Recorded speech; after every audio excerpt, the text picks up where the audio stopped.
আপনি যখন ব্যাংক লুটপাটের কথা বলেন এবং যারা ব্যাংকের থেকে টাকা নিয়ে টাকা না দিয়ে এবং বিদেশে টাকা পাচারের কথা বলেন, তারা আসলে কারা?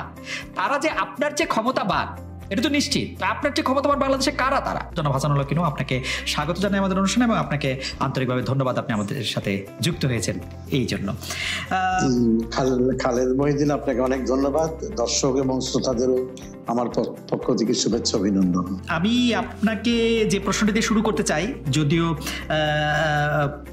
এই প্রশ্নটি এবারের নির্বাচনকে ঘিরে। আপনি এর আগে 3 বার নির্বাচিত হয়েছেন, 2008-এ, 2014-তে, 2018-তে, কিন্তু 2024-এর নির্বাচনে হেরে গিয়ে, এবং আমাদের দর্শকরা সকলেই জানেন, তারপর আমি একবার একটু মনে করি দিই, নৌকা মার্কা নিয়ে হেরে গিয়ে, এবং আওয়ামী লীগ যে কয়েকটি আসন, মাত্রই 2টি আসনে আসলে তাদের প্রার্থী দেয়নি, শরিকদের মধ্যে থেকে প্রার্থী দিয়েছিল, তার মধ্যে আপনার আসন একটি, এবং সেই আসনে আপনি হেরে গিয়ে আপনি পরিকল্পিত ভোট কারচুপি আর প্রশাসনের নিষ্ক্রিয়তার কথা বলেছেন। আমাদের প্রথম প্রশ্ন, আপনার সঙ্গে এমন হওয়ার কারণ কি? এই রকমের হওয়ার পিছনে সরকার প্রধানের, বর্তমান আওয়ামী লীগ প্রধানের কি ভূমিকা ছিল?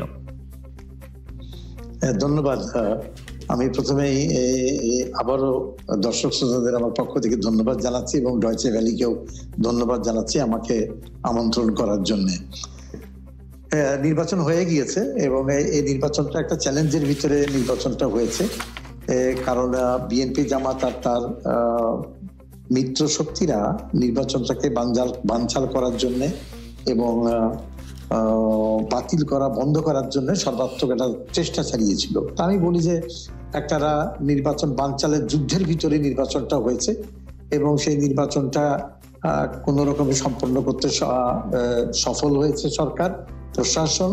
এবং এই যেহেতু একটা চ্যালেঞ্জের ভিতরে এবং একটা রাজনৈতিক যুদ্ধের ভিতরে এই নির্বাচনটা হয়েছে, সুতরাং এই নির্বাচনে অনেক কমতি ঘাটতি ছিল এবং আছে, সেগুলো নিয়েই নির্বাচনটা শেষ হয়েছে। সেই জায়গাতে আমার নির্বাচনী এলাকায় আমি পরাজিত হয়েছি এবং আমি বলেছি যে আমার নির্বাচনী এলাকায় ওই কমতি ঘাটতির ভিতরে দুর্ভাগ্যজনকভাবে আমার নির্বাচনী এলাকাটাও পড়ে গিয়েছে। আমি এই প্রশাসনের এবং পরিকল্পিত কারচুপির ঘটনাকে মোকাবেলা করতে ব্যর্থ হয়েছি। তো সেই ব্যর্থতার দায় আমি মেনে নিচ্ছি। কিন্তু মোট কথাটা হচ্ছে, আমার মতন অনেকেই এরকম ভাবে পরাজিত হয়েছে।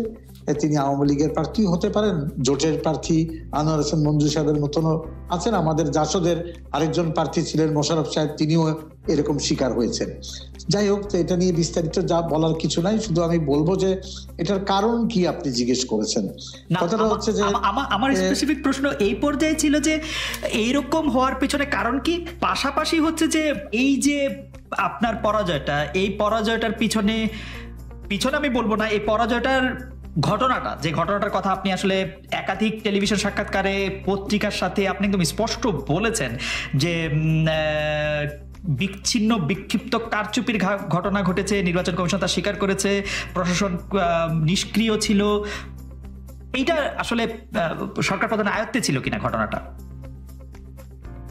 দেখুন, সরকার প্রধান তো নির্বাচন পরিচালনা করেনি, নির্বাচন পরিচালনা করেছে এবং ব্যবস্থাপনা করেছে নির্বাচন কমিশন। সুতরাং নির্বাচন কমিশনের এই কমতি ঘাটতির দায় নির্বাচন কমিশনের উপরে বর্তায়। আর সেই দিক থেকে আমি বলবো যে সরকার প্রধান এইসব জায়গায়, যেসব জায়গায় বিশৃঙ্খলা হয়েছে বা সীমিত আকারে স্থানীয় প্রশাসনের হস্তক্ষেপ ঘটেছে, তার দায় দায়িত্ব সরকার প্রধানের উপরে বর্তায় না। আর আমি এইভাবে বলবো রাজনৈতিক ভাবে যে দেখেন, দীর্ঘ বাংলাদেশের রাজনীতিতে চক্রান্ত, ষড়যন্ত্র সপক্ষের ভিতরেও আছে, বিপক্ষের ভিতরেও আছে। তো আমি মনে করি যে আমার বিরুদ্ধে যে পদক্ষেপটা, ঘরের ভিতরে ঘর যারা তৈরি করে, এটা তাদের একটা কারসাজি আর কি। যাই হোক, আমি মোকাবেলা করতে পারিনি। তবে এই ব্যাপারে সরকার প্রধানকে কোনো দায় নাই। তিনি শোনার পরে হয়তো উনি উনার প্রতিক্রিয়া ব্যক্ত করেছেন, সেটা আমার সঙ্গে উনার কথা হয়েছে, সেই কথা অনুযায়ী উনি এটাতে মর্মাহত। ইনু ভাই, আপনার কাছে কি মনে হয় না যে সরকারি দল যারা করছেন তাদের ব্যাংকের টাকা, তারা যে ট্যাক্স যে রিটার্ন দিচ্ছেন, সেটি পর্যালোচনা করে আমরা দেখছি তাদের সম্পদ বেড়েই চলছে, সরকারের সাথে যারা আছেন তারা যে লাভবান হচ্ছেন সেটি তো প্রমাণিতই। দেখুন, সরকার যদি বলেন যে ক্ষমতাসীন সরকারের ভিতরে এমপি 350 এমপি, আর উপজেলার নির্বাচনে উপজেলার চেয়ারম্যান সাহেবরা বা ইউনিয়ন পরিষদের চেয়ারম্যান সাহেবরা, তাদের যদি এই আয়কর বিভাগের কাছ থেকে যে তালিকা পাবেন আপনি, সেখানে যে সম্পদ বৃদ্ধি, এটা নিয়ে কোনো মাথা ব্যথা নাই। যেখানে কোটি কোটি টাকার লুটপাট হচ্ছে, সেই টাকাটা তো তাদের ব্যাংকে যাচ্ছে না, তো ব্যাংকে দেখাতে পাচ্ছেন না আপনি। সুতরাং সেখানে 2-1 জনের তো বিপুল অর্থ হয়েছে, কিন্তু 350 এমপি যদি হিসাব করেন, সেইখানে আমি বলবো যে না, তেমন কিছু না। সুতরাং এটা ঢালাও একটা অপপ্রচার যে রাজনৈতিক এমপি মন্ত্রীরা কোটি কোটি টাকার উপরে ভাসছে, এই কথাটা ঠিক না। আমরা অবশ্য আমি অবশ্য ব্যক্তিগত আগ্রহ থেকে এমপি সাহেবদের সম্পদ বিবেচনা করে দেখেছি যে বেশিরভাগ বলতে শতকরা 80% বেশি এমপির সম্পদ বেড়েছে। মানে বেড়েছে মানে কি মানে খুব 5%, 10% এভাবে না, আরো অনেক বেশি পার্সেন্ট করে বেড়েছে। আমি একটা উদাহরণ দিই আপনাকে। আমি একটা উদাহরণ দিচ্ছি। আমি এমপি ছিলাম, যখন 9 সালে, মনে করেন আমার ব্যাংকের টাকা ছিল, লিগ্যাল টাকা 5 লাখ টাকা। আমি 2.25 লক্ষ টাকা বেতন পেয়েছি সম্মানী প্রতি মাসে, এর বাইরেও সম্মানী পেয়েছি। মন্ত্রী অবস্থায় অলমোস্ট 3 লক্ষ টাকার সম্মানী পেতাম। তো সেখান থেকে আমি এখন 5 লক্ষ টাকা মনে করেন বেড়ে 50 লক্ষ টাকা হয়েছে। তাহলে কত গুণ বাড়লো? 10 গুণ বাড়লো। শুনতে খুব ভালো। প্রথম আলো হেডলাইন করলো, ইউনূস সাহেবের সম্পদ 10 গুণ বেড়ে গিয়েছে। কিন্তু উনি লিখলেন না প্রথম আলো, ইউনূস সাহেবের 5 লাখ থেকে 50 লক্ষ হয়েছে, যেটা বাংলাদেশের জন্য পিনার। এবং আমার যে আয়টা এখন লিগ্যাল আয়টা, সেই লিগ্যাল আয়টার কথা বিচার করলো না, এমন ভাবে শিরোনাম করলো। ঠিক তেমনি একটা নারী এমপির কথা বলুন বা পুরুষ এমপির কথাই বলুন, যার 15 লক্ষ টাকা ছিল, এখনো তো 1 কোটি টাকা ব্যাংকে দীর্ঘ 15 বছরের পরে হয়েছে। কিন্তু এটা একটু সরলীকরণ হলো কিনা, কিন্তু আমরা কিন্তু অনেকের ক্ষেত্রেই দেখেছি, মানে আমি আপনার কেসটা বিবেচনা করছি না, কিন্তু আমি অনেকের ক্ষেত্রেই দেখেছি 1 কোটি থেকে 100 কোটি টাকা হয়েছে, 2 কোটি টাকার থেকে 56 কোটি টাকা হয়েছে। না, এই যাদের লাখের ঘরের টাকা, জি, যাদের লাখের ঘরের টাকা, সেই টাকাটা আমি বিবেচনা করি।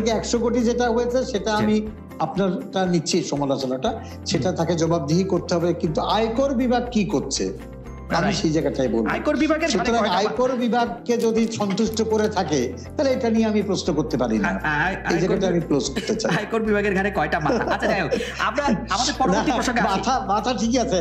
আয়কর বিভাগ তো আমি একবারে 1 কোটি টাকার একটা লোন নিয়েছিলাম, সেই বহুদিন আগে 96 সালে, বুঝলেন, যখন মাননীয় প্রধানমন্ত্রী বলেছিল যে ডিজিটাল বাংলাদেশ করার জন্য তথ্য যোগাযোগ প্রযুক্তি ক্ষেত্রে বিনা বন্ধকিতে 1 কোটি টাকা লোন দিবে সোনালী ব্যাংক, সার্টিফিকেট বন্ধক রেখে। আমার প্রয়াত ভাই, উনি কম্পিউটার ইঞ্জিনিয়ার ছিলেন, তারপর সার্টিফিকেট বন্ধক রেখে আমরা সম কম্পিউটার লিমিটেড এই নামে আমি একটা লোন নিয়েছিলাম। সেই 1 কোটি টাকা মানে ফেরত দেওয়ার জন্য পাগল হয়ে গেল, কিন্তু আমার নাকে দড়ি দিয়ে টাকা ফেরত নিয়েছে। কিন্তু যারা 5,000 কোটি টাকা লোন নেয়, সেই টাকাটা উদ্ধার করতে পারে না, এটা ব্যাংকের ব্যর্থতা। সুতরাং আমি বারবার বলেছি যে 3 মাথার দানবকে শায়েস্ত করতে হলে মাথায় বাড়ি মারো। একটা কৌতূহলতা একটা কথা বলি, আপনি এমপি ছিলেন, আপনি মন্ত্রী ছিলেন, আপনি বাংলাদেশের একটি পুরনো রাজনৈতিক দলের প্রধানের দায়িত্ব পালন করেছেন। আপনার থেকে ব্যাংক 1 কোটি টাকা লোন নিলেও সেটা আপনার থেকে আদায় করে এবং আপনি সেটি দিতে বাধ্য হয়েছেন, বা মানে সেটিকে সিস্টেমের মধ্যে রাখতে বাধ্য হয়েছেন বলে আপনি বলছেন। আপনি যখন ব্যাংক লুটপাটের কথা বলেন এবং যারা ব্যাংকের থেকে টাকা নিয়ে, টাকা না দিয়ে এবং বিদেশে টাকা পাচারের কথা বলেন, তারা আসলে কারা? তারা যে আপনার যে ক্ষমতাবান, এটা তো নিশ্চিত, আপনার যে ক্ষমতাবান বাংলাদেশে কারা তারা? আমার চেয়ে ক্ষমতাবান না, আমার চেয়ে বুদ্ধিমান বেশি। আচ্ছা, তাহলে আপনি বুদ্ধির জায়গায় একটু কম পড়ছে। মার খাচ্ছি, টাকা অবৈধভাবে টাকা কামানোর বুদ্ধি। এটার সাথে ক্ষমতার সম্পর্ক নাই, এটার সাথে ক্ষমতার সম্পর্ক নাই। না, ক্ষমতার সম্পর্ক আছে। ওই যে সিন্ডিকেটের সঙ্গে সম্পর্ক রাখলে আপনি টাকা পাচার করতে পারবেন। ওকে, ধরা পড়বেন পরে। ওকে, ধরা পড়বেন পরে আর কি। ওকে, যাক, আমি এবার পরের প্রশ্নে আসি যে আপনি যে 3 মাথা দানবের কথা বলছেন, সে আমলারা কারা?